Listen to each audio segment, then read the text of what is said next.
नेपाळमध्ये अडकलेले मुरबाडचे 117 पर्यटक सुखरूप. महाराष्ट्रात आणण्यासाठी आमदार किसन कथोरे प्रयत्नशील.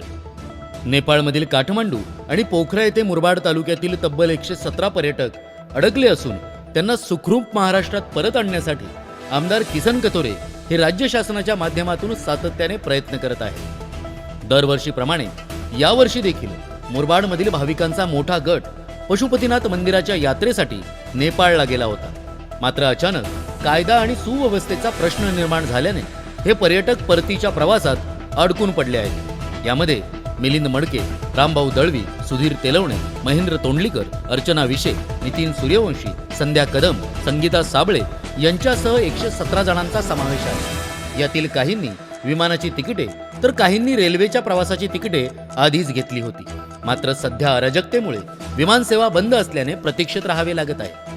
तरी सुद्धा सर्व पर्यटक सुखरूप असून त्यांच्या राहण्याची व जेवणाची कोणतीही गैरसोय होत नसल्याचे त्यांनी सांगितले.